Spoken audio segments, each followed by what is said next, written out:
I've been part of some winning teams, like championship level teams, and I've been part of some really awful losing teams.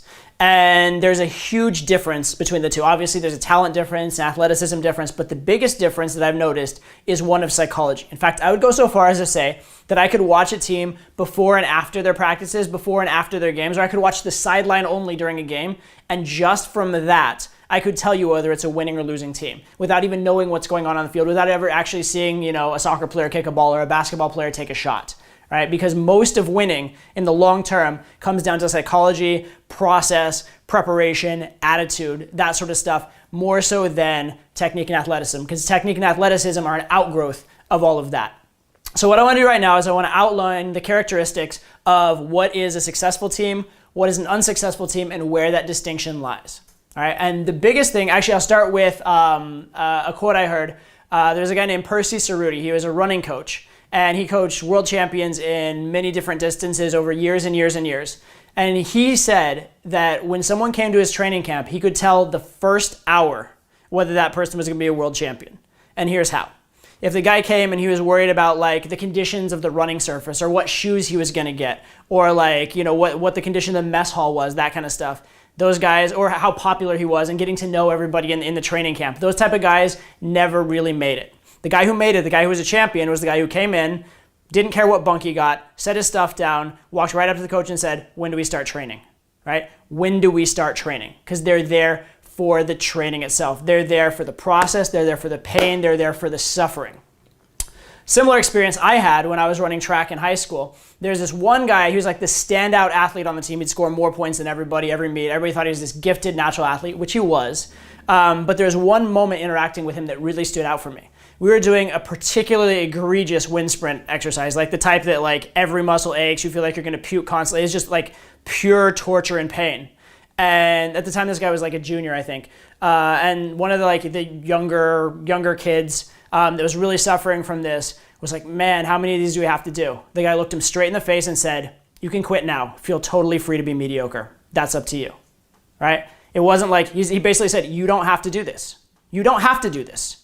You should want to do this. You should desire to do this, okay? It's a privilege for you to train. It's not a punishment to train. It's not a punishment to suffer.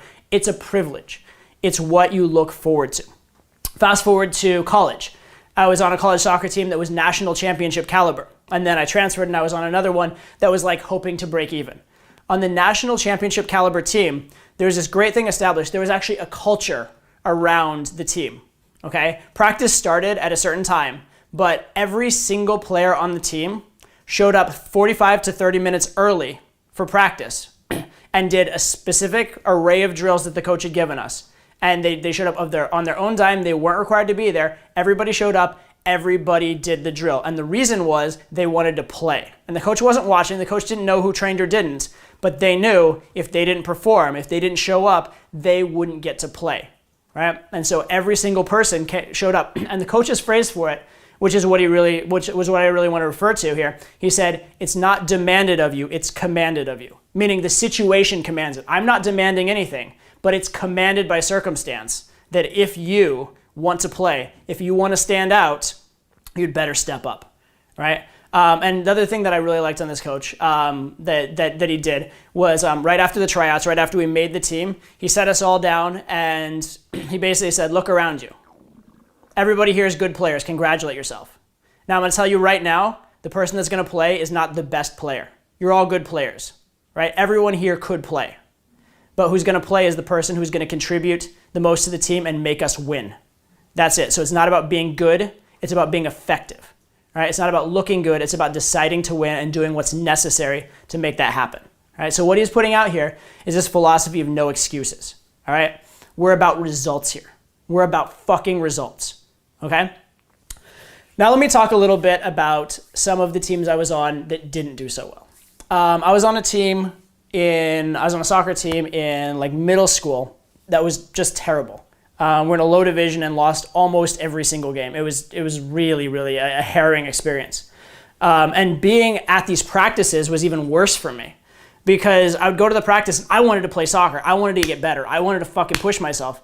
And the other kids on the team wanted to gossip about like, what girl was in their class and stuff like, which I'm all for, obviously. I'm all for hot girls. But like, I'm there to fucking play soccer. I don't want to hear about who has a crush on who when I'm busy playing soccer, when I'm busy trying to improve myself, when I'm busy trying to like make the most, right? And another great example was every single game they lost, both the players and worse yet, the coach was complaining about the referee. Every single game they made the excuse that they got fucked over by the referee. And they're yelling during the game at the referee, that kind of stuff. You know what happened on the good teams when the referee was calling a bad game against us?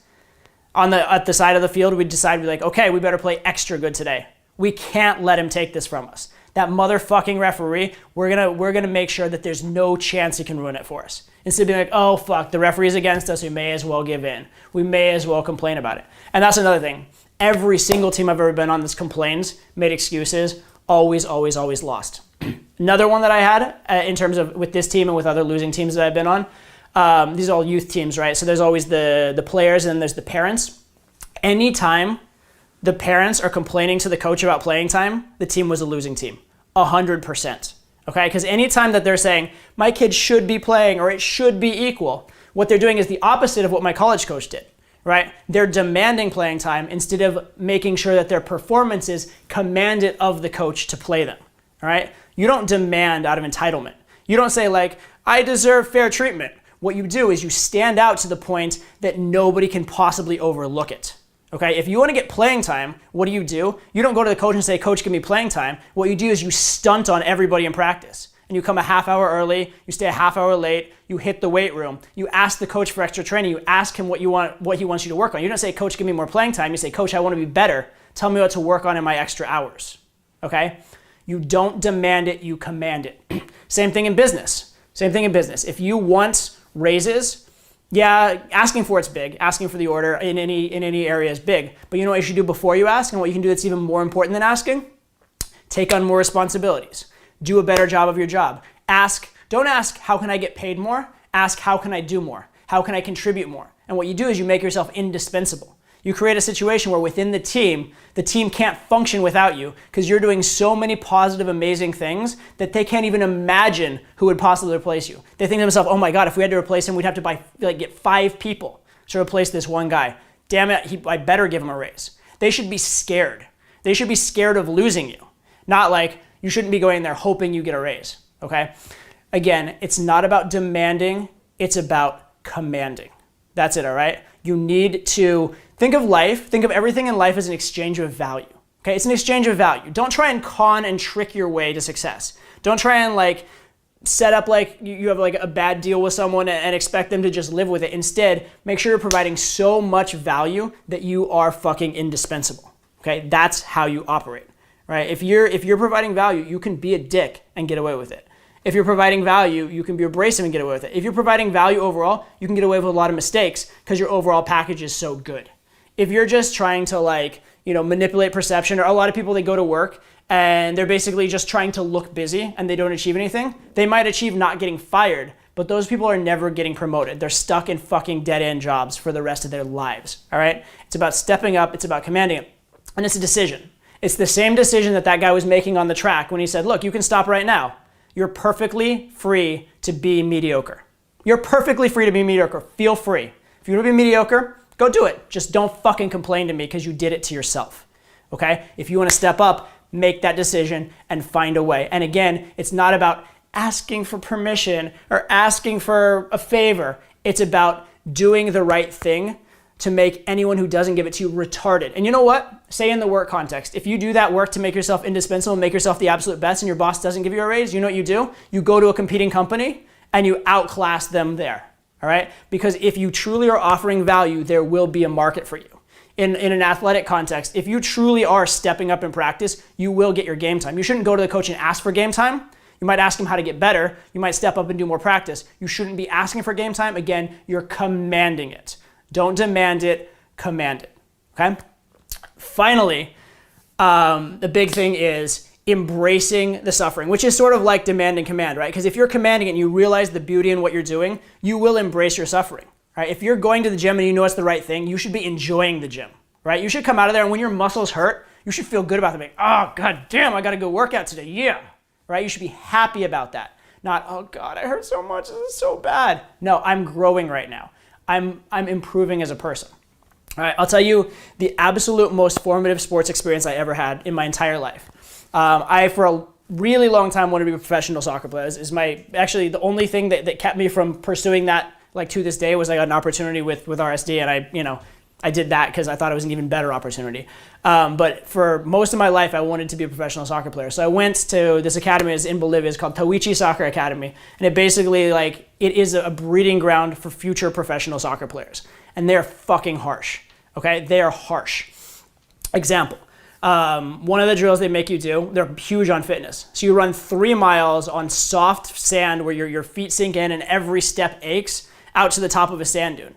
And then you get there, and the coach is like, okay, who got here fast? And you're thinking to yourself, good, I got here fast, I'll be rewarded. Like the guys who are slow, they'll get punished, right? And they're like, okay, cool, those of you who got here fast, bottom of the hill. And they make you run 10 wind sprints. Like, you guys are the fittest ones, you guys are stepping up. Here's your opportunity. Here's your permission to train even harder. Here's your permission to suffer more because you stood out. And that, in that context, made sense. In that context, that was actually like, it made you get it. You're like, fuck yeah. Training is not a punishment. Like all these sports teams I was on as a kid where like at the end of training, at the end of practice, you run, everybody's like, oh God, we have to run now. No, running is a privilege. Training is a privilege. Working out in the weight room is a privilege. Being able to practice is a privilege. In game, going out is a privilege. It's not, oh God, I got to drag myself there. No, you get to go out and you get to talk to hot girls. You get to practice and get better and grow as a person. That's a fucking privilege. You're one of the luckiest 1% of people on the planet that you get to step up. You get to get rejected. That's a privilege. You get to get new information about yourself and you get to grow and develop emotional calluses. That's a fucking privilege. You're a lucky motherfucker that you have the time and resources to be able to do that. And if you take on that mentality and you say, you know what? I don't care if this girl rejects me. My job, I'm not demanding her to like me. I'm commanding it by being a fucking amazing man. My job is not to get her to like me. My job is to be so phenomenal that she's the world's biggest idiot if she doesn't. If she doesn't, she doesn't. Who the fuck cares? I'm not demanding it. I am commanding it. Okay, that's your philosophy in life. Your philosophy in life is this: earn it. Don't demand it, command it, earn it, and embrace the fucking suffering and challenge. It's your privilege. It's your privilege to be part of it. It's your privilege to do it. All right? If you are lucky enough to have the time, resources, ability to go to a good club and hit on hot girls, you are in the top few percentage of men in the world. Okay, you're fucking lucky to have the luxury time, the freedom, living in a Western society where that's even allowed. You are so fucking lucky to be able to do that. Enjoy it, embrace that privilege. And you're so lucky to be in a situation where you can learn and grow over years and assure yourself through process of getting the hottest girls. And you have on top of it all these resources, all this information, all this infield, all this coaching, exactly how to get better. You have no fucking excuse. You're so lucky. You're so fucking lucky. All right, when I started in game, there wasn't this material. I mean, there was a tiny little shred and most of it sucked. You know what? I went out, I made a pledge to myself, and I said, you know what? There is no hot girl on my campus that goes unapproached. Period.